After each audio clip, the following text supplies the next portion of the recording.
There are a number of things that are at the core of what I believe and that are at the core of my coaching. But these 5 points are kind of the pillars behind my approach to how a divorce can be handled properly. The very first one is to have a plan. Going into divorce with your eyes wide open, knowing how you would like the divorce to unfold, but also thinking beyond that. How would you like your life after the divorce to look? Having a plan of what you're trying to achieve by getting divorced, that is incredibly important because it helps you have that objective. I was talking earlier of a marathon. Your plan is that road to the finish line. That is what's going to keep you going. And what you're going to use as your North Star in making all the decisions that you have to make in the context of your divorce. So having a plan that goes hand in hand with being prepared, but that is really one of the cornerstones of what I deem a successful divorce and what allows you to achieve your objectives through your divorce. The second one, it goes without saying, but it's very important to highlight, putting the children at the center. Everybody will always say that they have their children's best interest in mind, and I think it's true. But what happens is that during our divorce, we go through all this upheaval, all these emotions. There's such a roller coaster of emotions that sometimes we kind of lose that perspective and we want to fight over something just because we want to get what we deserve or we want to fight for it out of principle. And if we take a minute to think about what's best for our children, usually it isn't fighting. And usually it's thinking about a solution that really has their interest at heart, not one parent or the other.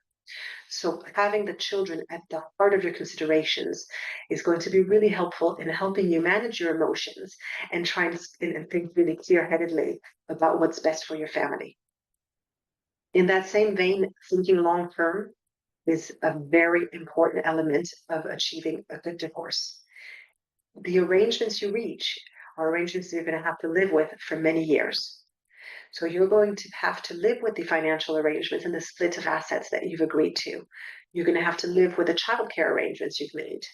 So thinking beyond this actual moment and really trying to project your life in the future, going back to your plan, is going to help you make sure that the agreements you're coming to are sustainable and allow you to live the life you want to live way beyond the final signing of the papers.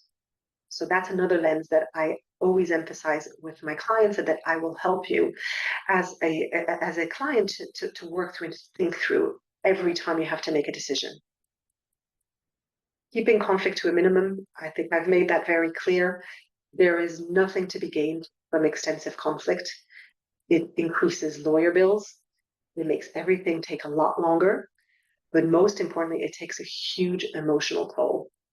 There's a lot of research that shows that, dating back to the 1970s, there were studies that showed that actually it isn't divorce itself that hurts the children, it's the parental conflict. And so seeing that conflict, feeling that tension, seeing their parents argue is what really affects the children, and it affects the parents too. So for me, it's a no-brainer that keeping conflict to a minimum is always beneficial. And then to do that, leveraging collaboration and communication, speaking to each other. It doesn't mean you have to be best friends. Amicable divorce doesn't mean that you're friends, even though it says amicable sounds like you're going to be friendly. You can be friendly. All it requires is to be respectful of each other and to want to achieve an agreement. Isn't a decision made by a judge that doesn't even know you, doesn't know your children. Delegating that decision making for your life to a judge who has no knowledge of your family. So to maintain that control over the agreements you reach and to be able to obtain agreements that are livable for you, you need to collaborate and to communicate. You don't need to be best friends. I'll say it again. You just need to be able to speak to each other and to find agreements and to make decisions together, because there will be many, many other decisions to be made. And especially if you have children together, for many years, there will be decisions to be made together. And so that's a skill that you need to acquire now, because you're going to have to continue using it.